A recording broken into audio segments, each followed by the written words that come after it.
सुप्रभात प्यारे बच्चों, मैं आशा करती हूँ कि आप सभी कुशल पूर्वक होंगे। मैं आपकी हिंदी की अध्यापिका प्रेमचंद मेमोरियल पब्लिक स्कूल से पहली कक्षा में आपका स्वागत करती हूँ। बच्चों, आज हम आपकी हिंदी व्याकरण पुस्तक मंथन का पाठ 5 पढ़ेंगे, जो पृष्ठ नंबर 26 पर है। अपनी हिंदी व्याकरण की पुस्तक निकालिए और पृष्ठ नंबर 26 पर आइए। पाठ 5, वाक्य निर्माण। बच्चों, जिस प्रकार शब्दों का निर्माण वर्णों के उचित मेल से होता है, उसी प्रकार वाक्यों का निर्माण शब्दों के उचित मेल से होता है, अर्थात सार्थक मेल से, जिसका कोई अर्थ निकलता हो। इस पाठ में हम वाक्य निर्माण के बारे में पढ़ेंगे कि वाक्यों का निर्माण किस प्रकार होता है। ओके? जिस प्रकार शब्दों का निर्माण वर्णों से होता है, उसी प्रकार वाक्यों का निर्माण शब्दों से होता है।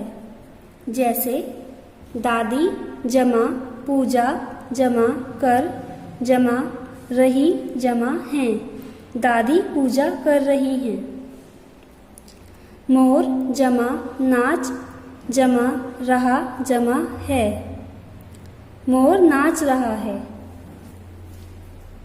जिस प्रकार शब्दों के निर्माण के लिए वर्णों की आवश्यकता होती है, अर्थात वर्णों के उचित मेल से शब्दों का निर्माण होता है, उसी प्रकार शब्दों के सार्थक मेल से वाक्यों का निर्माण होता है।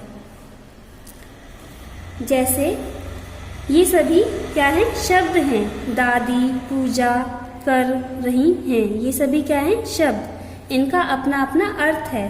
जब हमने इन शब्दों को सही क्रम में लिखा, तब ये क्या बन गया है? वाक्य। क्या बना है बच्चों? वाक्य। जैसा आप ये दूसरा उदाहरण यहाँ देख सकते हैं, मोर नाच रहा है। इन शब्दों का अपना अर्थ है। जब हमने इन शब्दों को उचित क्रम में रखा और इस वाक्य का सार्थक अर्थ निकला, तब यह क्या बन गया? वाक्य। ऊपर दिए गए पहले वाक्य में 5 शब्दों का समूह है तथा दूसरे वाक्य में 4 शब्दों का समूह है। इन शब्द समूहों को वाक्य कहते हैं। पहले वाक्य में 5 शब्दों का समूह है, 1 2 3 4 5। ओके? और दूसरे में 4 शब्दों का समूह है, और इन दोनों ही समूहों का एक उचित अर्थ निकल रहा है, अर्थात एक सार्थक अर्थ निकल रहा है, इसलिए ये दोनों वाक्य हैं। ओके? परिभाषा। शब्दों के व्यवस्थित समूह को वाक्य कहते हैं। वाक्य के अन्य उदाहरण: हम जमा दोनों जमा बाजार जमा जा जमा रहे जमा हैं। हम दोनों बाजार जा रहे हैं।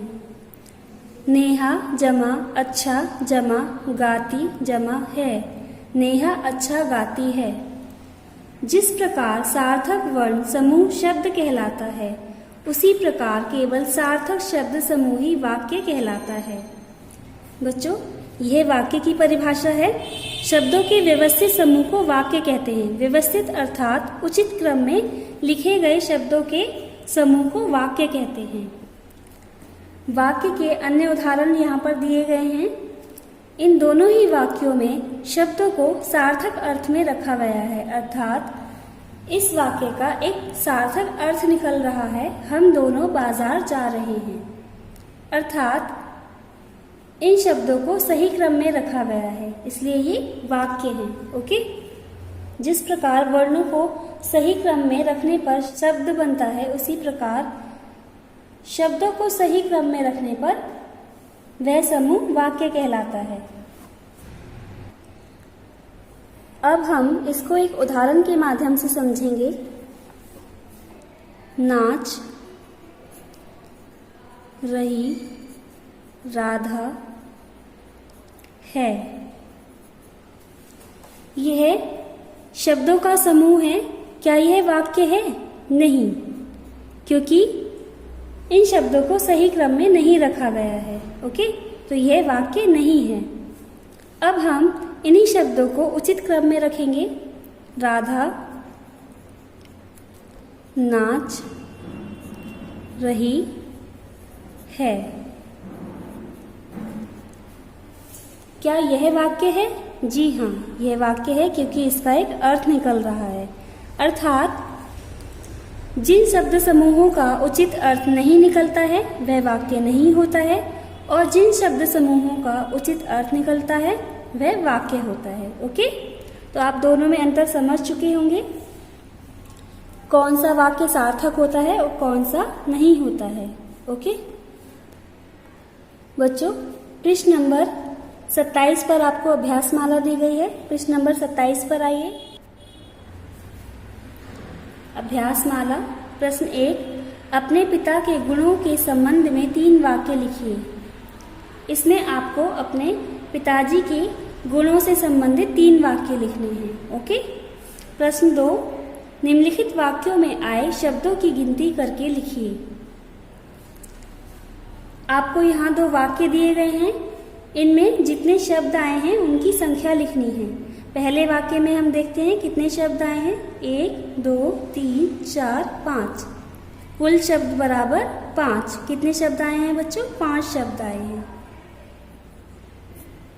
ओके, इसी प्रकार दूसरा लिखना है आपको। प्रश्न 3, वाक्य किसे कहा जाता है? इसमें आपको वाक्य की परिभाषा लिखनी है। प्रश्न 4, चित्रों को देखकर वाक्य बनाइए। आपको यहाँ 3 चित्र दिए गए हैं, उन्हें देखकर आपको वाक्य बनाने हैं। ओके, जैसे पहला चित्र बंदर का है तो हम यहाँ पर वाक्य बनाएंगे, बंदर कूद रहा है। ओके, इसी प्रकार आप बाकी वाक्य बनाने का अभ्यास करेंगे। ओके बच्चों, आपका यह पाठ समाप्त हुआ।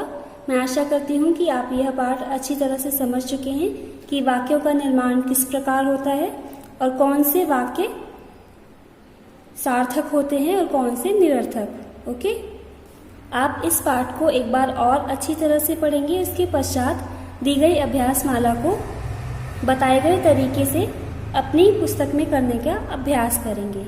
ओके, यदि आपको इस पाठ से संबंधित कोई प्रश्न पूछना है तो आप बेझिझक पूछ सकते हैं। धन्यवाद।